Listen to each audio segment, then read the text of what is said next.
Bom dia, vamos começar a nossa aula teórico-prática de hoje.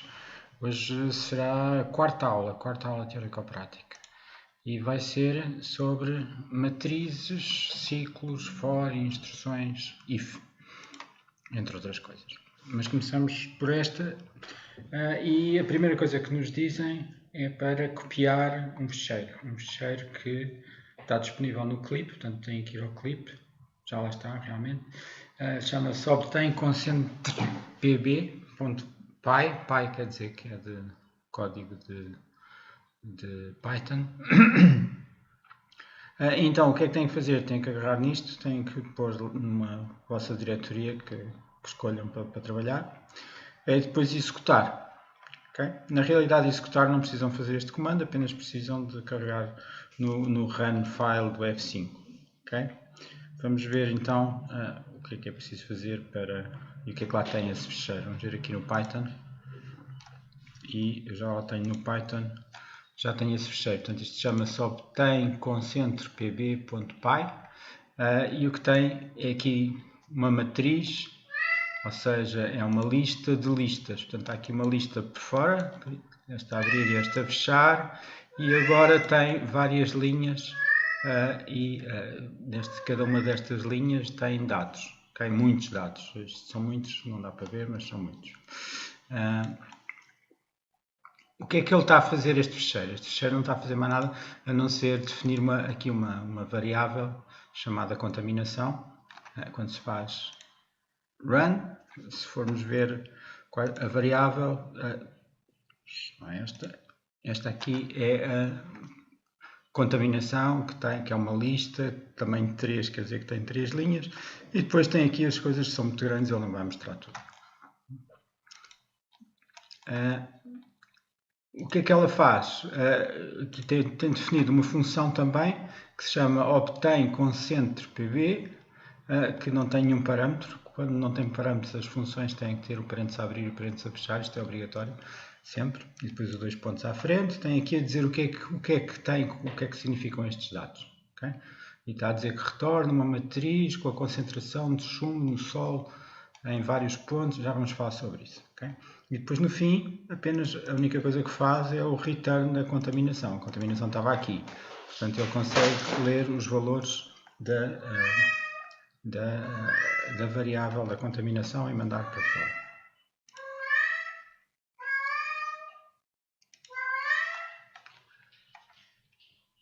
Então vamos ver o que é que se pede, o que é que se explica neste caso no primeiro exercício, e depois ver o que é que se pede nas várias alíneas do primeiro exercício. Foi medida a concentração de chumbo no solo em vários pontos. Portanto, imaginem que existe o solo e que em vários pontos se fizeram perfurações e mediram qual era a concentração do chumbo. E mediram a várias profundidades, não foi sempre à mesma profundidade.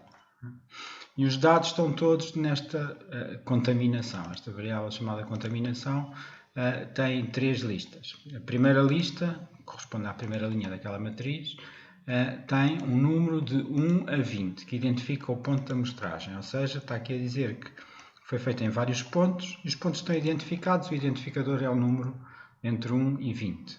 Portanto, se vocês virem nos dados, vamos ver outra vez no Python. Vamos ver outra vez no Python.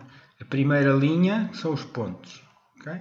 Está a dizer que esta amostragem foi feita no ponto 2. Esta foi feita no ponto 1, esta no ponto 2, esta no ponto 16 e assim sucessivamente. Portanto, estes númerozinhos que estão aqui em cima só podem ser entre 1 e 20, que correspondem à identificação do ponto da amostra.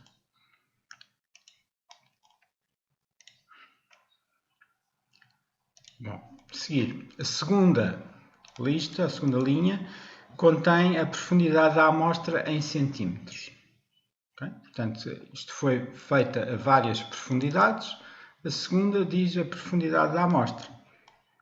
Vamos ver outra vez então do outro lado. Portanto, esta aqui foi feita a 62, não lembro se é centímetros, acho que é centímetros, e em centímetros, certo? Foi feito a 62 centímetros, quer dizer, eles foram ao ponto 2 e fizeram um buraco até 62 centímetros e lá mediram a concentração do chumbo. Esta foi a 102, esta a 82, portanto, este 62 corresponde a este, ao 2, este 102 corresponde a um ponto de amostragem 1, este 82 corresponde ao ponto de amostragem 2, etc. Portanto, aqui a segunda linha apenas nos diz as profundidades. Por fim, a terceira lista contém a concentração de chumbo da amostra em partes por milhão. Okay? Portanto, isto é unidade, mas o que interessa é que tem a concentração na terceira linha. Vamos ver aqui exemplos.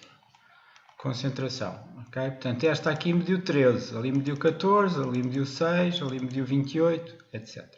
Portanto, isto significa que se fez o seguinte, foi só a amostra ao ponto de amostragem número 2, fez-se um buraco de 62 cm e mediu-se qual era o chumbo que lá estava e deu 13.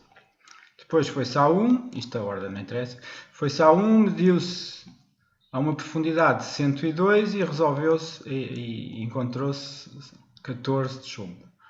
Foi-se a 2 outra vez, é a mesma amostra que aquela, mas agora a profundidade de 82 e mediu-se 6. Okay? Portanto, é o significado destes dados, é isto. Bom, então, vamos ver o que é que querem. Quais são as perguntas que nos vão fazer? Portanto, eles dizem que há 100 amostras, portanto, aquela matriz tem 100 colunas. 100 colunas. As amostras foram feitas nos tais 20 pontos diferentes.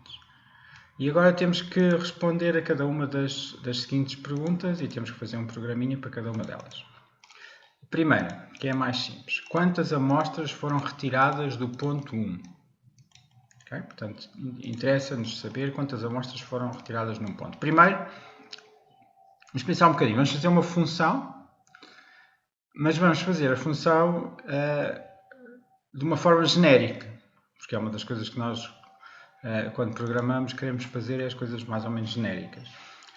Ou seja, eu não me vou comprometer a fazer uma função que só conta as amostras retiradas no ponto 1. Vamos fazer uma função que tenta calcular quantas amostras foram retiradas num ponto e esse ponto vai ser passado como parâmetro da função. Não vou estar lá a escrever o 1. Pode ser depois, a mesma função pode ser usada para saber quantas foram no ponto 2, quantas foram no ponto 3, etc. Já agora, a resposta certa neste será 5, só para nós verificarmos se está. Então, vamos ao Python e vamos ver como é que poderíamos fazer. Portanto, aqui o que temos que fazer é passar as amostras. As amostras não é mais do que aquela concentração que lá está. Então, já temos que aprender a passar os valores da concentração para aqui. Isto já é outro fecheiro. Reparem que está aqui o fecheiro de obtém concentração e está aqui o outro fecheiro. Como é que nós poderíamos fazer? Nós poderíamos, por simplesmente, chamar a função depois de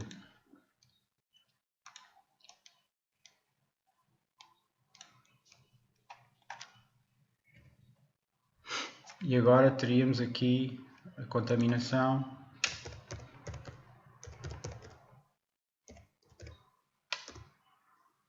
Cá está ela, pronto, é um bocadinho grande, não dá para ver como deve ser, mas vê-se a primeira linha começa 2, 1, 2, 16, 1, 14, 10, 13, é o que está aqui, 2, 1, 2, 16, 1, 14, 10, 13. Pronto, portanto, aqui neste contexto nós conseguimos obter uma variável chamada contaminação. Claro que isto depois agora vai servir como input para as nossas funções. Nós temos uma função, neste caso é a primeira, que retorna o número de amostras num determinado ponto. Portanto, o que é que nós temos que pôr? Temos que pôr a contaminação como entrada, os dados todos, e depois temos que pôr qual é que é o ponto que nós estamos à procura. Bom, então vamos ver como é que ele vai fazer para calcular quantas são num determinado ponto. Como é que teríamos que fazer? Portanto, Isto é apenas uma contagem. Nós vamos iniciar o total a 0. Portanto, começamos, ao princípio não encontramos ainda nenhuma e depois vamos percorrer todas. Depois vamos contar como é que faríamos à mão. À mão, o que é que faríamos? Estávamos à procura de um ponto. Imagina que é o 1. Então, olhávamos para este, não é? Olhávamos para este, é 1. Então, contávamos. 1. Depois este não, este. Ficávamos com 2. Depois este não, este não, este não, este não, este não. Até chegar aqui, outro. 3. E assim sucessivamente. Chegámos até lá ao fim. Quando acabássemos, o número que tínhamos contado era o número que queríamos devolver. E é isso que vamos fazer aqui. Vamos fazer aqui como? Portanto, primeiro temos que percorrer este vetor que aqui está. Portanto, vamos buscá-lo. O que é este vetor que aqui está? Se a matriz toda é o amostras, o vetor primeiro será o amostras 0. Podemos ver aqui. Portanto, nós só queremos isto, não queremos a matriz toda. Só queremos isto até acabar este vetor. Portanto, como é que vamos fazer? Portanto, isto é a contaminação. Se eu chamar contaminação 0, tenho só este vetor. São 100, mesmo assim é grande. Mas tenho só este vetor, não tenho um vetor dentro do outro vetor como está aqui em cima. Portanto, tenho só um vetor que é o vetor das amostragens. Claro que se tivesse contaminação 1, teria a segunda linha da matriz, que era o das profundidades. E contaminação 2 teria a terceira. Portanto, eu assim consigo, de uma matriz, identificar qual é a linha que me interessa. Portanto, ele vai contar só na primeira linha. Portanto, na primeira linha é a 0. Atenção que os índices começam sempre por 0. Então, agora o que é que ele vai fazer? Vai fazer aqui um for e vai buscar o ponto. Portanto, vai primeiro ao ponto 2. Acho eu, quero o que era. Primeiro é o ponto 2, depois é o 1, depois é o 2, etc. Portanto, isto dentro do for, o PT tem o ponto. Mas eu quero identificar, contar quantos destes é que lá estão. Portanto, o que é que eu vou fazer? Agora vou fazer um if. Okay? Um if que é para contar. Só conto se o if bater certo, se forem iguais. Portanto, é isso que está aqui a ser feito. Se o ponto for exatamente aquele que eu ando à procura, e aqui tenho que ter muito cuidado de pôr o igual, porque isto é um comparador, não é igual, não é só um dos iguais, não é uma atribuição. Então vou verificar se este PT é exatamente o ponto e se for, então o total é igual a total mais 1. Isto é a minha contagem, vai aumentar. E tenho que fazer aqui o return. Mais uma vez, chama a atenção porque este return tem que estar alinhado aqui com este for. Porquê? Porque ele precisa de fazer o for todo para contar todos os pontos. Se o return estivesse aqui à frente, que é um erro muito comum, o que acontecia é, mal ele encontrasse um ponto, ele fazia o return e saía e acabava. Acabava a função. Então, só contava um, nunca contava mais que um. Bom, então para testar, vamos testar com o valor da contaminação, o amostras é a contaminação, e o ponto que eu estou à procura é o 1. E dá 5, tal como estávamos à espera. Claro que podemos, esta função está suficientemente genérica para procurar o ponto 2, o ponto 15, qualquer coisa, até um ponto que não existe. Ponto 0, não encontra. Portanto, ele passa por elas todas e não encontra. Bom, a seguir, vamos ver a linha B. Isto está aqui. Quantas amostras foram retiradas a pelo menos 90 cm de profundidade? Okay? Portanto, agora o esquema vai ser o mesmo. Continuamos a entrar com o fecheiro com os dados, a variável com os dados, e queremos saber quantas é que foram retiradas a pelo menos 90 cm de profundidade. Pelo menos quer dizer que pode ser 90 ou mais que isso. Okay? Portanto, agora estamos à procura, não nos interessa qual é o ponto, qualquer que seja o ponto, queremos é que elas tenham uma profundidade superior ou igual a 90 cm. Então, vamos... Como é que se poderia fazer? Amostras, profundidade, é como se vai chamar esta função. Continua a ter amostras e aqui a profundidade, mais uma vez, é genérica, não vou pôr aqui só 90, vai ser para qualquer número que se queira. E vamos fazer também contas, não é? Vamos contar o total da amostra. Portanto, no início o total é 0 e depois vou contando à medida que encontro aquilo que quero. Bom, se isto é profundidade, agora já não é os pontos. Portanto, já não são os pontos da amostragem, não é a primeira linha, já é a segunda linha. A linha das profundidades é a segunda linha. Lembrem-se que a linha das profundidades é esta. Portanto, vamos a amostras 1, vai-nos dar a segunda linha. A amostras 0 dava-nos a primeira. Então, vamos só percorrer as profundidades. Agora chamamos PRF, que é para distinguir pontos. E pronto, e agora é só ver quantas são. Vamos só contar aqueles que satisfazem a condição do if, deste if que aqui está, que agora já não é igual, já não estamos a acertar na profundidade, não é quantas foram a 90, é quantas foram a 90 ou mais. Então, maior ou igual, a profundidade maior ou igual que os tais 90 que vão entrar por aqui. Estou à espera que aqui entre os 90. E o esquema é exatamente igual, isto também é muito simples. Okay? Uma vez fazendo a outra, esta é igualzinha. E o resultado é 63 na profundidade 90.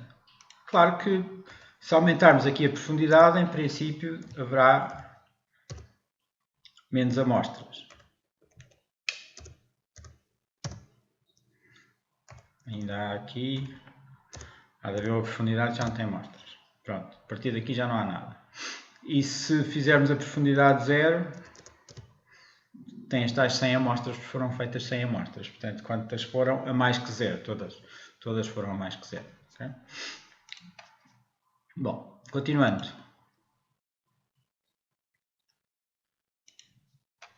Já agora o resultado estava correto, eram os tais 63.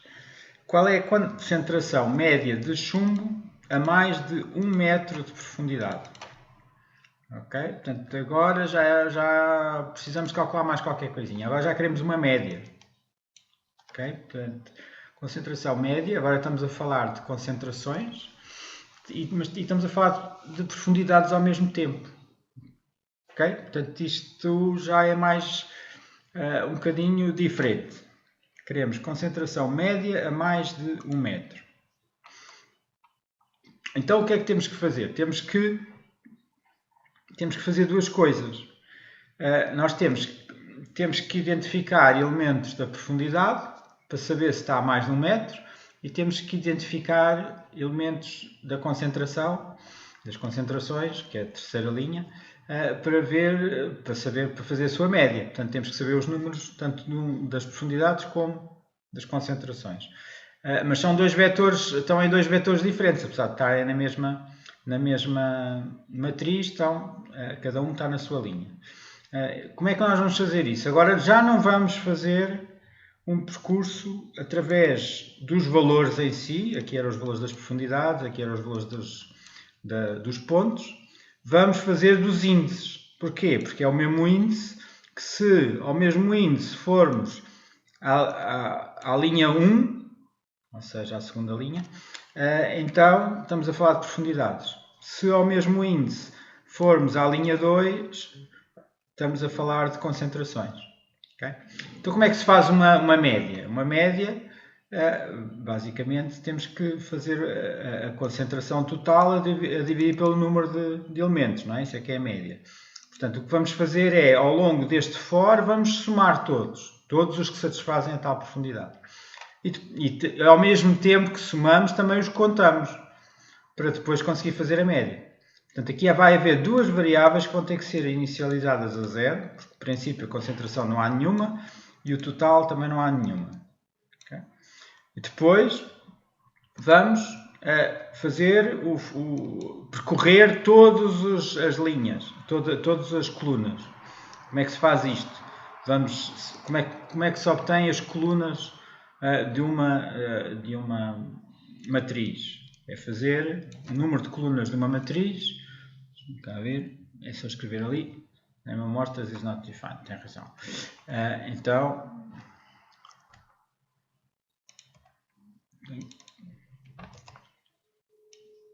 aqui fora não se chama amostras, chama-se contaminação. Portanto, o número de colunas é 100. Portanto, se nós fizéssemos só isto, dava 3. Portanto, quando é a matriz toda, se fizermos o len, diz o número de linhas. Quando queremos saber o número de colunas, temos que ir a uma linha e fazer o len dessa linha. Porquê? Porque todas as linhas têm exatamente o mesmo tamanho. Claro que se eu fizer aqui com 1, também dá. Okay? Todas as linhas têm 100 elementos. Então aqui fazemos, se isto é 100, isto é o range de 100. Portanto, isso quer dizer que o primeiro elemento é o 0, depois é o 1, depois é 2, é 3 e depois no fim o último de todos é o 99. Okay? Portanto, estes índices vão percorrer esta matriz desde o início até ao fim. Portanto, vão percorrer todas as colunas da matriz. Bom, e agora o que é que ele vai fazer aqui? Agora vai verificar a condição. E a condição era ser maior, a amostra ser a uma profundidade maior do que qualquer coisa. Esse qualquer coisa vai entrar por aqui, vai ser esta profundidade. Então, o que ele vai fazer? Vai à linha onde tem as profundidades da medição e vai verificar se é maior do que a profundidade que nós queremos. Bom, no caso de ser, aí é que vai contar. Se fosse só contar, como estávamos a fazer aqui cá em cima estávamos só a contar. Então não tínhamos que fazer esta linha. Portanto, era apenas contar, total igual a total mais 1, tínhamos este, total igual a 0 e contávamos quantas é que estariam a mais do que uma determinada profundidade. Mas aqui não é só contar, aqui temos que somar a concentração para depois fazer a média. Então o total de concentração é igual ao total de concentração mais esta concentração medida. Portanto, a concentração aqui está um 2, não está um 1. 1 é a profundidade, o 2 é a concentração. Portanto, correspondente a esta amostra que está na coluna IX. Pronto, e no fim de tudo, mais uma vez o return tem que estar alinhado aqui, porque é no fim de tudo, no fim do for. Neste caso, tem que se dividir o total da concentração a dividir pelo número de amostras. E temos a concentração média. Portanto, se nós quisermos responder à pergunta que eles nos fizeram, de maior do que 100, temos que fazer isto com 100 ali. Claro que podíamos ter outro número qualquer aqui e daria outra média qualquer. Atenção, que se não houvesse nenhuma, isto daria eventualmente asneira. Por exemplo. Daria asneira, claro. Porquê? Porquê é que daria asneira? Porque ele nunca ia aqui ao if. A profundidade é muito grande, a 500, metia 500, e nunca ia ao if. Então este ficava 0, e ali 0 é dividido por 0. E ele não gosta. Okay? Portanto, ele não está a verificar se aqui não havia nenhum. Bom, então, continuando.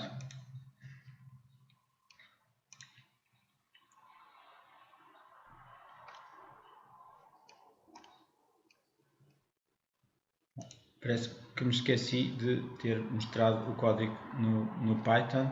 Vou voltar a falar sobre isto. Parece-me que não mudei o ecrã, então estava a falar para o boneco. Ora bem, aquilo que eu estava a dizer aqui era que para fazer isto nós temos que manter estas duas variáveis, inicializar a 0, portanto queremos fazer uma média, temos que somá-las todas as concentrações e saber quantas é que são, e no fim temos que dividir o total pelo número de elementos, e à medida que vamos contando aqui dentro do for só aquelas que têm a profundidade que nós desejamos, ou seja, maior do que eventualmente o número que passa por ali, que neste caso é 100. E como temos que aceder aos dois vetores, não vamos fazer um for nos elementos de um dos vetores, mas vamos fazer um for nos índices. E os índices são feitos por este range que vai de 0 até ao comprimento das amostras, que é 100, ou seja, vai de 0 até 99. E depois, para obter um elemento, vamos à linha certa, neste caso das profundidades, com o índice, verificar se a condição se satisfaz. No caso de satisfazer, vamos somar na linha 2. A linha 2 é as concentrações. Portanto, aqui é as profundidades, aqui é as concentrações. E este número total é só incrementar. Bom, então vamos outra vez ao PDF. E vamos ver a pergunta seguinte. Qual foi a maior concentração de chumbo medida? Maior concentração de chumbo medida. Então temos que procurar qual é que é a maior de todas. Okay? Já não é uma média, é a maior que nós queremos. Então vamos mudar outra vez para o Python, desta vez não me esqueci, e vamos ver a maior concentração de chumbo medida. Portanto, agora entra apenas todas as amostras, os dados, e agora vamos ver qual é que é a maior de todas. Como é que nós fazemos para saber a maior de todas? Bom, primeiro podemos ver a primeira. Vamos arranjar uma variável que se chama Cmax, é a concentração máxima. Ao princípio podemos pôr logo a primeira, ou seja, a ideia à mão, como é que nós faríamos? Eu olhava para esta é a primeira. Então a maior medida até agora no início é 13. Depois vou a esta, agora é 14. Agora esta é mais pequena que 14, não interessa. Agora é 28, ficamos com 28. Agora é 16, agora é 22, não interessa. Continuamos com 28, 28, 28, até que haja uma que ultrapasse o 28. E assim sucessivamente, sempre que encontro uma que ultrapassa a maior medida, essa passa a ser a nova maior. Okay? Portanto, isto é como faríamos à mão, intuitivamente. Agora, como é que vamos fazer isso aqui? Começamos a pôr a primeira, que é os tais 13, né? Estes 13 que estão aqui, vão para aqui, e depois vou percorrer todas as outras. Aqui, aqui o pormenorzinho de ter aqui o range, já não vai de 0 até ao fim do fecheiro, vai de 1 até ao fim do vetor. Ou seja, o len é o tais 100, continua sempre a ser 100, portanto vai até 99, mas aqui em vez de começar no 0 começa no 1. Porquê? Isto não era preciso, isto é um precisismo, mas na realidade, porque o 0 já aqui está, o 0 já foi medido, portanto ele só vai comparar com o que está no 1, o que está no 2, o que está no 3 e assim sucessivamente. Okay? Claro que se aqui tivesse o 0 dava exatamente o mesmo resultado, porque ele ao comparar consigo próprio ignora, por simplesmente ele não é maior que ele próprio. Então, os índices estão aqui e vamos buscar, então, vamos ver se a concentração, portanto, está na linha 2, ou seja, a terceira linha, neste índice, será maior do que este Cmax que já foi encontrado. Portanto, se for maior do que o Cmax foi encontrado, o que é que a gente faz? Vamos atualizar o Cmax. O Cmax passa a ser este. Este foi o que foi maior de todos até agora. E ele volta aqui e procura nas próximas. Portanto, no fim, este Cmax há de ter o maior de todos que ele encontrou pelo caminho.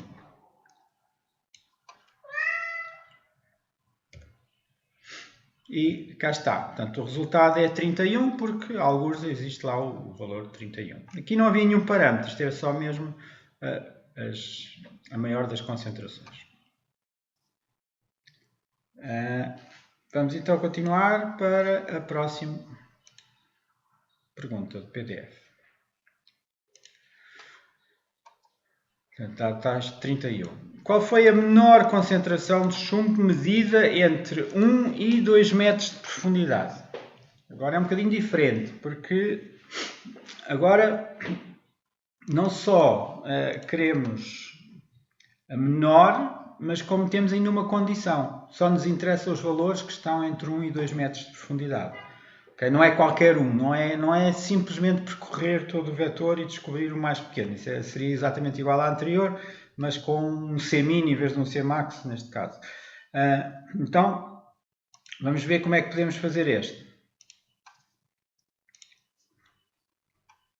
Portanto, a menor concentração. Nós temos aqui as amostras, a tal contaminação, e agora temos dois valores. Um é o mínimo e outro é o máximo. Okay? Estou a assumir que o mínimo é mais pequeno que o máximo. E nós queremos o mínimo entre estes dois valores, quando a profundidade for entre estes dois valores. Como é que nós vamos fazer? Vamos fazer um processo um bocadinho parecido com este, mas com uma diferença, que eu não posso atualizar logo o C-min com o primeiro valor, porque eu não sei se o primeiro valor está à profundidade que nós queremos ou não. Eles aqui estão a pedir entre 100 e 200. Portanto, se eu vier aqui, a profundidade do primeiro valor é 62. Logo, por azar, não está entre 100 e 200. Portanto, este não interessa. Portanto, eu não posso dizer que é 13 o primeiro que eu encontrei. Porquê? Porque não satisfaz a condição. Portanto, então tenho que fazer um processo um bocadinho diferente. Não é muito diferente. Mas existe aqui um nome especial que diz none, que significa que este não tem nenhum valor, tem um valor especial que é o none. Okay? Portanto, eu ainda não encontrei nenhum, então é none que escrevo aqui. Pronto. Depois vou outra vez percorrer, como todos estes exercícios, vou percorrer, neste caso, o índice. E agora vou percorrê-las todas, porque o primeiro ainda não lemos. Então vou percorrê-las todas, que é o tal range, lend, amostras, isso aqui. Pronto, então estes x são valores de 0, 1, 2, 3 até 99.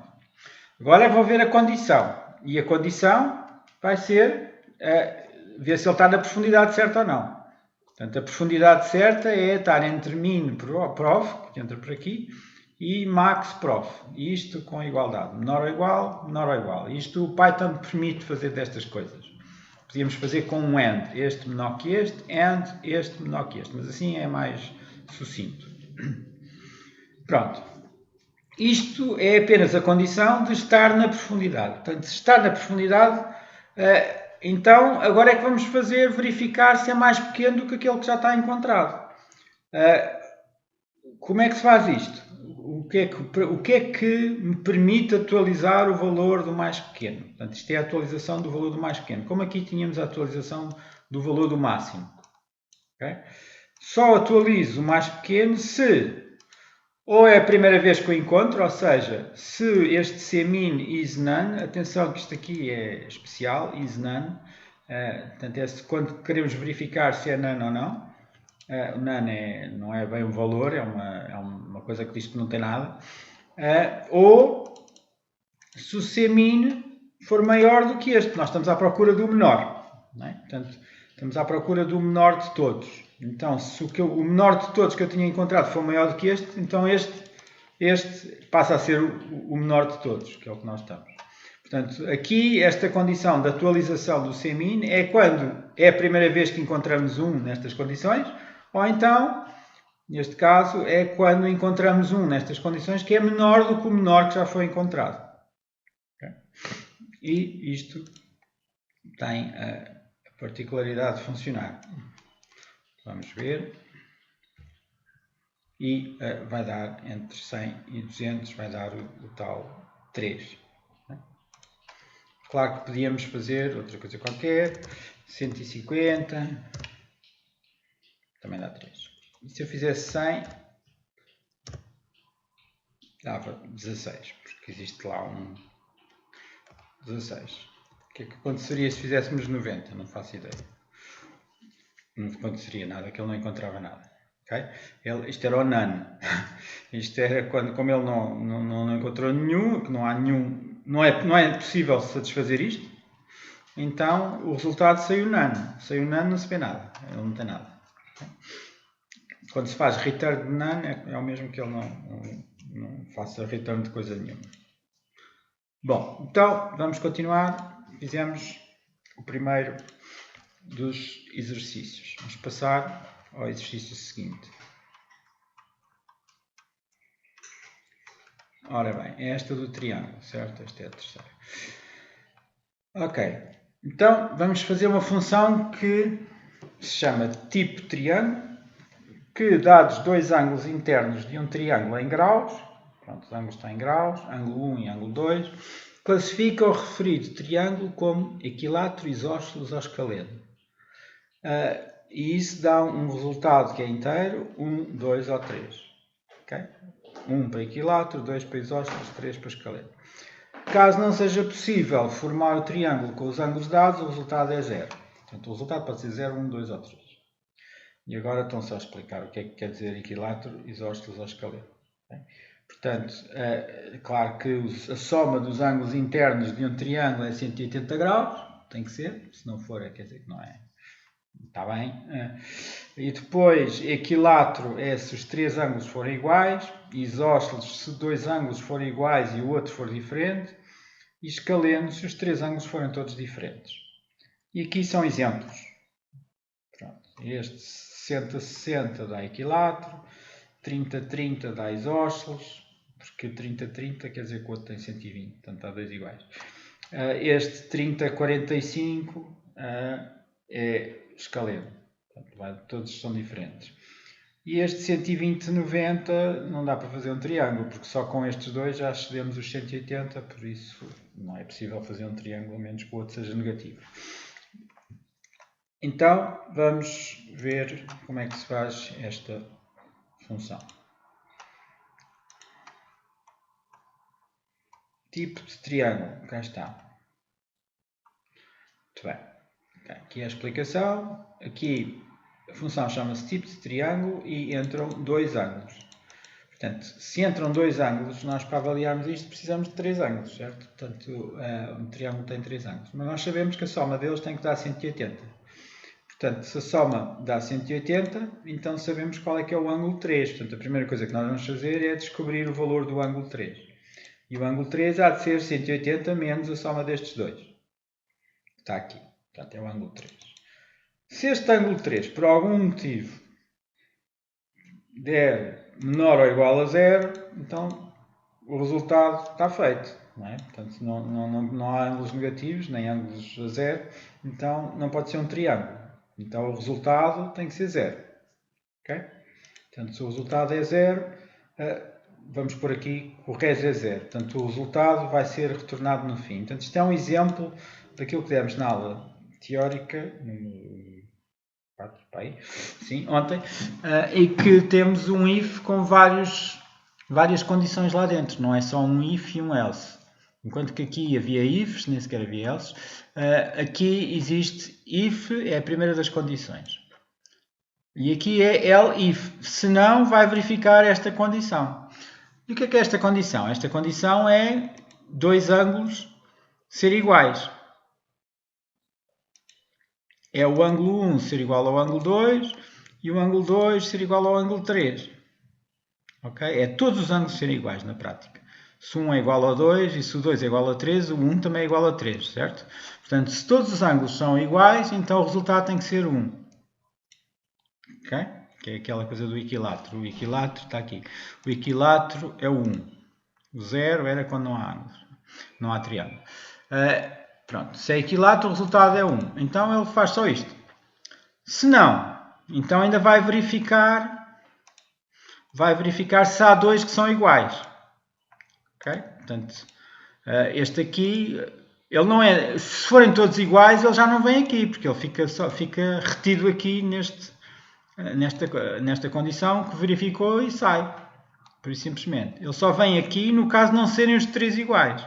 Portanto, para verificar se há dois iguais, basta verificar um par deles que seja igual. Ou é o 1 com o 2, ou o 2 com o 3, ou o 3 com o 1. Que são iguais. E o resultado, no caso de haver dois iguais, é isósceles. Se for aqui, quer dizer que nem são três iguais, nem são dois iguais. Então não há nenhum igual. Se não há nenhum igual, então ela é escaleno e sai o 3. Okay? Pronto, e agora é só verificar se quisermos. Portanto, este tipo de triângulo é 1, porque são todos iguais, é 60, 60, 60. Este tipo de triângulo é 2, porque é 30, 30, 90.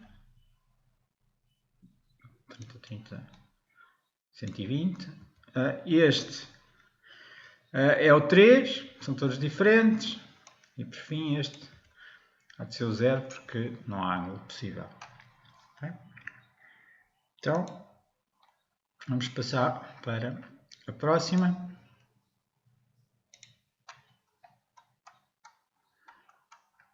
Muito bem. Exercício 3. Considere as coordenadas dos pontos de um percurso, como ilustrado na figura. Estão guardadas numa matriz.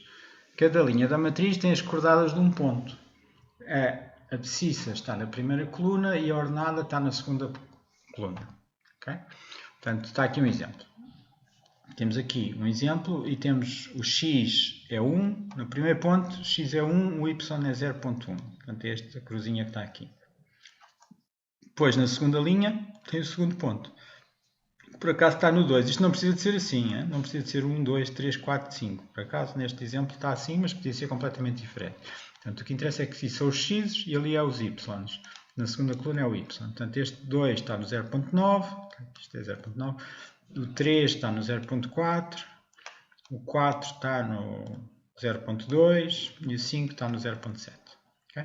Portanto, isto simula o que é um percurso entre os vários pontos. E, portanto, está definido uma matriz. Existe uma matriz com tantas linhas quantos pontos existirem no percurso. E cada linha tem duas colunas. Okay? Portanto, é uma matriz, é uma lista de listas. E as listas internas têm apenas dois elementos. Faça um programa que calcule o comprimento do percurso. Portanto, um programa, a função chama-se compRecurso. Com base na matriz, com as coordenadas dos pontos do percurso, introduz a matriz na forma de uma lista de listas. Okay? E depois, qual é o comprimento do percurso do exemplo, que é com esta matriz. Okay? Portanto, o resultado há de ser este. Então, vamos ver como é que isto se faz.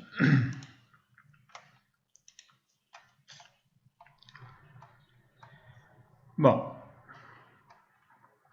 aqui vamos ter que saber entre cada par de pontos qual é a distância entre eles. Não é? Isso já tínhamos feito 3 vezes nas aulas anteriores, em que fazíamos o compr-segmento. Podemos usá-lo aqui, o compr-segmento, em que entra as coordenadas do ponto 1, entra as coordenadas do ponto 2, e depois é só fazer aqueles cálculos. Dizer que uma variável auxiliar, que é a diferença entre as coordenadas do x ao quadrado mais as coordenadas y ao quadrado e fazer a raiz quadrada do resultado.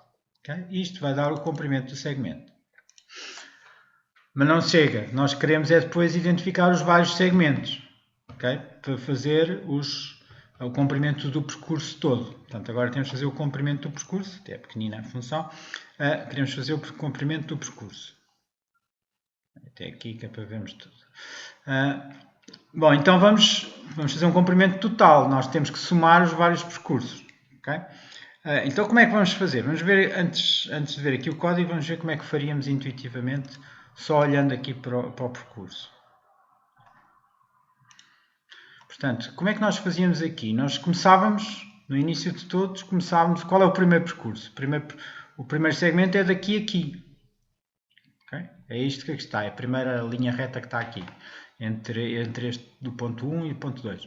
Então teríamos que fazer o comprimento de segmento entre estes dois pontos. O que é que quer dizer entre os dois pontos? Quer dizer que no princípio fazíamos entre o ponto que está na primeira linha, que é a linha 0, e no ponto que está na linha 1, que é a segunda. Fazíamos um comprimento de segmento deste e punhamos no total. Depois o que fazíamos? Avançávamos para a linha seguinte, para o número seguinte, e fazíamos entre estes dois. Ou seja, íamos somar o tamanho deste que aqui está. E depois avançávamos para a linha seguinte e fazíamos entre o 3 e o 4. Entre o 3 e o 4. E somávamos isto. Depois avançávamos para a linha seguinte e fazíamos entre o 4 e o 5. Entre o 4 e o 5. E depois, quando estivéssemos aqui no 4, já não podíamos avançar mais, porque já não há mais nada para aqui. Já tínhamos feito todos. Portanto, aqui temos 5 pontos, mas só temos 4 segmentos para fazer. Portanto, tínhamos de ter o cuidado de não acabar no fim. Não fazer a partir do 5, já não temos que fazer nada. Bom, então vamos ver como é que isso se faz aqui no Python. Portanto, o que estamos a fazer é, vamos fazer os índices. Vamos usar os índices. E vamos usar os índices não até o tamanho total dos pontos, mas até o tamanho total dos pontos menos 1. Portanto, ali os pontos eram 5, certo? Naquele caso.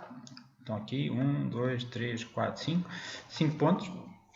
E o que nós queremos é, este range vai andar de 0 até 3. Okay? Se ali tivesse 5, portanto, vamos ver o que é que faz este range. Portanto, aqui, vamos ver, list, range, tal, não faz nada porque eu ainda não defini o que eram os pontos, mas vamos pôr os pontos,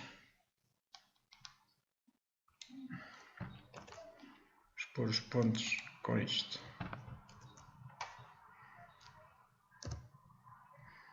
Ok? Portanto, se forem estes os nossos pontos, eu estou a fazer o range entre 0, porque não digo nada, se não disser nada aqui, isto começa sempre no 0, e acaba no número que estiver menos 1.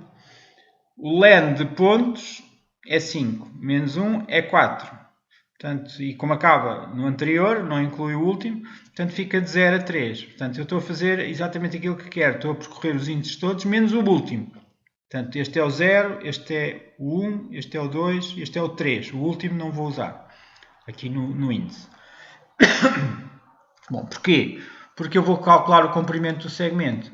E o comprimento do segmento eu vou necessitar do ponto I, que é o da própria linha, e do ponto seguinte. O ponto seguinte é o I mais 1. Okay? Porquê é que estou a fazer estas 4 coisas? Porque este comprimento de segmento precisa do x e precisa do y. Precisa do x e precisa do y. Portanto, o x é o ponto, o índice 0, e o y é o índice 1. Portanto, é na coluna 0 e na coluna 1. E aqui é a mesma coisa, só que agora já é o ponto seguinte. Portanto, nós estamos a fazer ir primeiro a este x. Quando este índice é 0, ele vai primeiro a este, corresponde a este. E este aqui corresponde ao 0.1. Depois este aqui, isto, corresponde ao seguinte. Portanto, se o i é 0, o i mais 1 há de ser o 1, que há de ser este elemento. O ponto, o x está na coluna 0 e o y está na coluna 1. E por isso que entra aqui pela primeira vez, comprimento de segmento, entra 1, 0.1, 2, 0.9. E ele faz lá as contas e diz quanto é que é o tamanho daquele segmento. E depois vai ao seguinte. Depois o i passa a 1 e este passa a ser o do i 0, este passa a ser o do i 1, este passa a ser o do i mais 1, 0, e este passa a ser o do i mais 1, 1. E o comprimento vai ser o comprimento entre estes dois pontos. Depois passa ao seguinte e vai ser o comprimento entre estes dois. Depois passa ao seguinte e vai ser o comprimento entre estes dois. Portanto, ele vai ter que fazer isto 4 vezes, que são os tais 4 segmentos que tem o percurso. Portanto, para testar, basta fazer aqui a chamada com a respectiva matriz e ele vai somando-os todos e vai ser o que é necessário. O resultado é 4, 5, 3, qualquer coisa. 4, 5, 3, qualquer coisa. E pronto, por hoje é exatamente isto. Portanto, as próximas aulas práticas, vocês tentem fazer isto. Tentem ver se conseguem fazer em casa ou durante a aula prática. Depois, quando estivermos no Zoom, nós podemos tirar dúvidas e ver como é que as coisas se fazem na prática e tentar corrigir alguma coisa. Obrigado.